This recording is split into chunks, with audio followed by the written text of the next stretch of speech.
the most tiniest book, Pete the Cat Goes Camping.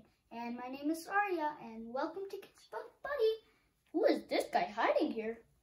And this book is so tiny. Pete the Cat Goes Camping. I can read. Tiny footprint. Something sneaky over here.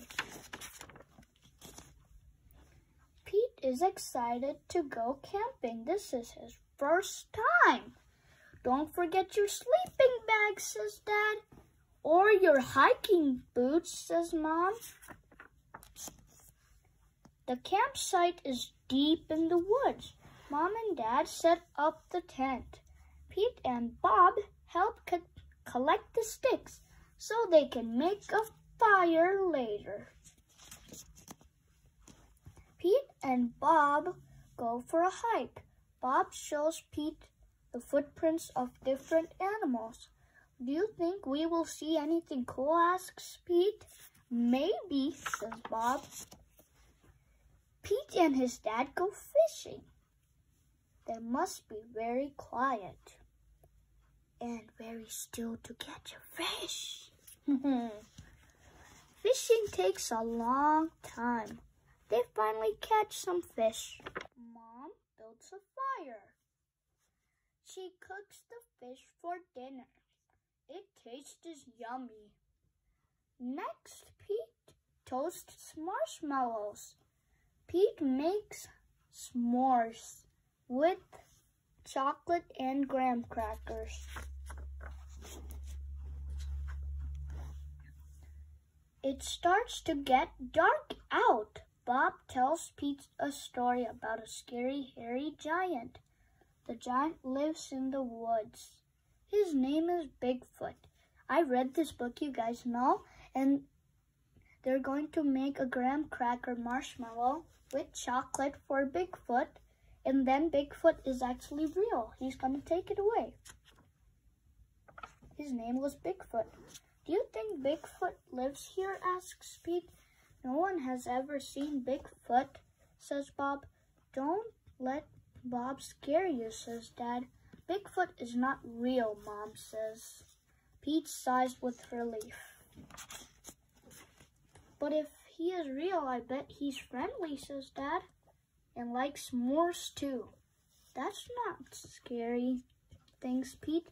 Maybe he wants a s'more. Pete leaves one for his hairy friend. Soon it's time for bed. Lights out, boys, says Dad says. Bob and Pete share a tent. Pete gets into his sleeping bag. It is cozy, but he cannot sleep. The woods seem extra dark, and all the sounds seem extra loud at night.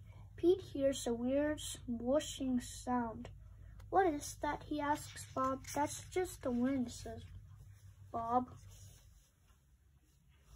That can't be Bigfoot swooshing out the trees. Pete hears an odd chirping noise. What is it that? Asks Pete out loud. Those are just the crickets. Pete hears a strange hooting sound. What is that, he wonders. That's just an owl. Pete thinks of his friend Owl. Pete hears a loud snapping sound. Crack! What is that, he wonders. But Bob is already fast asleep. Maybe that can be Bigfoot eating the graham cracker. S'more. Pete listens carefully. Crack! Is it Bigfoot? Pete peeks outside. It is too dark to see anything. When Pete wakes up, he checks the spot where he left the s'more for Bigfoot. The s'more is gone. Thanks for the treat. There's a note. It says, thanks for the treat. XOXO. Pete shows his family. Wow, I knew Bigfoot was real, says Bob. Pete knows Bigfoot is not scary. Just because he looks different does not mean he is scary. He even likes s'mores too. Pete the cat is ready to explore the great outdoors. He hikes, fishes, and he even hears a campfire story about a mysterious creature named Bigfoot. Pete can't help but wonder, if Bigfoot is real, it's up to Pete to find out the truth. The end.